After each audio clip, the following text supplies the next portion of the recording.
Welcome, everybody, to today's webcast. I will now turn the call over to the moderator of the event today, Melissa Perry. Please go ahead. Hi, everyone. Thanks for joining us again in our webinar series.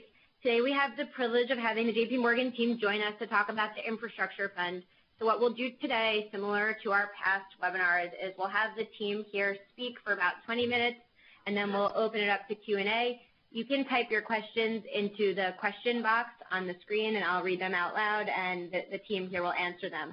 So here in the room with us today, we have Peter Epstein, who many of you know from the JP Morgan Alt side, and then Chris Simard, who's a portfolio manager on the infrastructure investment team.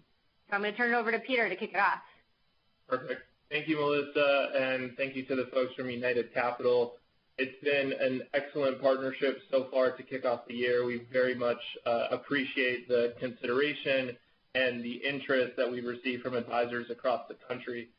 As I've talked a bit about infrastructure at the training events, this fund has generated significant amounts of interest, and this year has received about $1.3 billion in commitments so far just in Q1.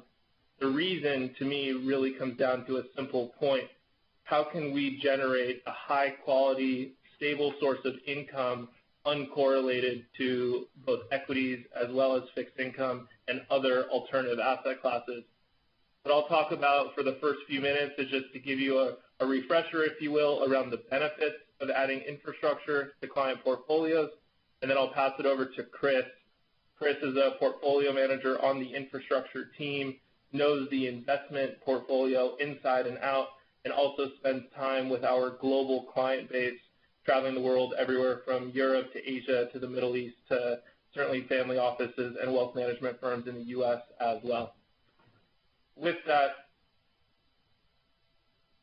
if you look on page 3, this is a slide from our Guide to Alternatives, which really just looks at the benefit of what infrastructure can provide for client portfolios, and it's the stability of that income stream. So what you look at here, this is not necessarily our fund. This is the broad infrastructure index, and you can see the gray bar and the stability of that income, and then the capital appreciation, looking at the ability to generate a bit of increased returns in a positive economic environment, but more importantly, having some downside resilience if we go into the late stages of the market environment and go through some form of a downturn. But to me, it's really about that stability of the income stream that infrastructure can provide. But what's interesting about infrastructure is it's a relatively nascent asset class if you think about it relative to real estate or private equity or certainly fixed income or equities. And as a result, you end up with a wide range of definitions around what is infrastructure. When we view core infrastructure, it really comes down to this simple definition of delivering stable cash yield. And you can see the 3 buckets here. On the left-hand side, regulated utilities. These are areas like water utilities or electric utilities, effectively local monopolistic type structures where we have a high degree of visibility into the cash flow. The second bucket is assets that are contracted assets. These typically have long-term contracts, typically 15 or 20 years. And again, it's the visibility into that long-term contractual structure. In this bucket, this particular fund owns about 30% in renewable energy. We do own some conventional power generation as well. And then lastly is GDP-sensitive assets. These assets tend to have a return stream that's driven more from capital appreciation, less from income, which helps provide some increased returns in a positive economic environment.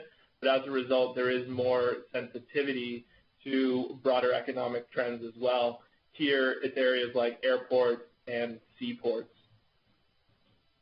When you put it all together, just in a simple way, it's DIY, it's diversification. It's really that uncorrelated return stream away from both equities and fixed income, as well as other asset classes. Inflation protection, which is, ebbs and flows in terms of when clients need it, but it's critical ultimately to at least have that exposure in the sense that the inflation can help protect when you need it most. And then lastly, it's about that yield. It's being able to deliver that stable cash yield over time.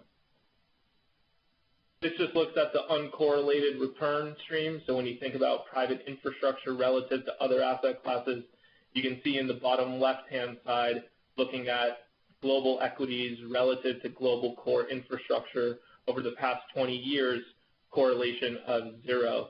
And you can see relative to other asset classes, whether it's U.S. core real estate, private equity, hedge funds, uncorrelated return stream, which really helps to provide that diversification, especially at this part of the market environment.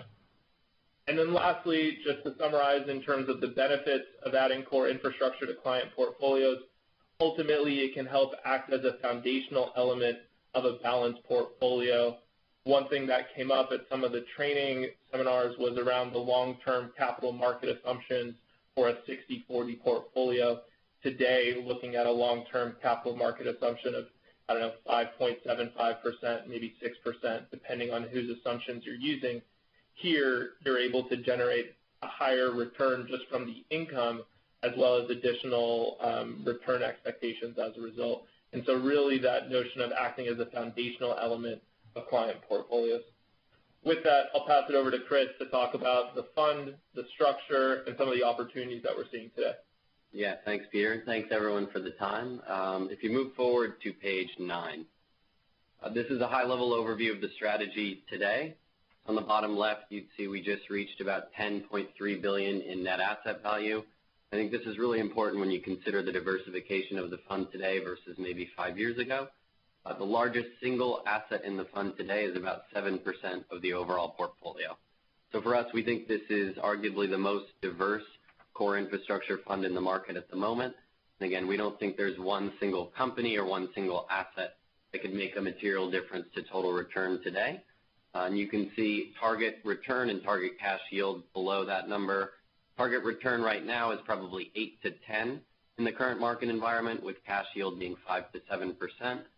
Right now we're at 8.5% net total return, with about 8.2% of that being cash yield. So we're in range for total return, slightly above the range for the cash yield.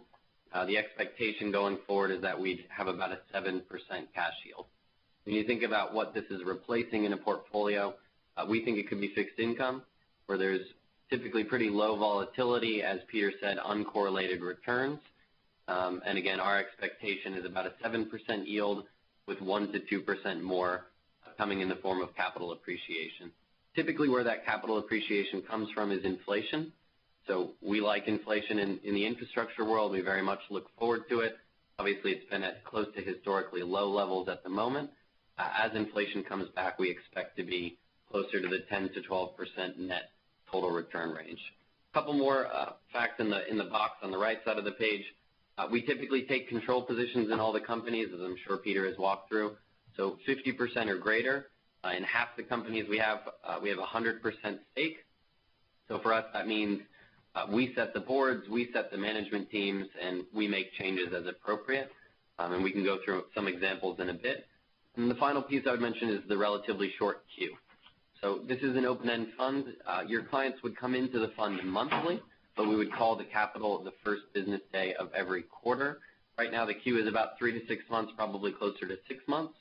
So coming into the fund in April, for example, a likely full call date would be October 1st and at latest January 1st. Pushing forward a little bit on to slide 10, I think a few benefits of the open-end structure, and again, we are an open-end fund. This is the only fund we have. We don't have any other closed-end funds, for example. One of the benefits is definitely liquidity. So we offer biannual redemptions where, again, in March and September of every year, you have the ability to redeem. There is something called a 4-year soft lock, where from the moment your money is called into the fund, for those first 4 years, you would have to pay a 4% fee to redeem. Anytime after the 4 years, you can redeem without penalty. Just worth noting, in the 12 years of the fund, no one has ever come out of the 4-year soft lock. Typically, most of our investors are in this for the long term, but nice to know that it's available. We've honored about $1.6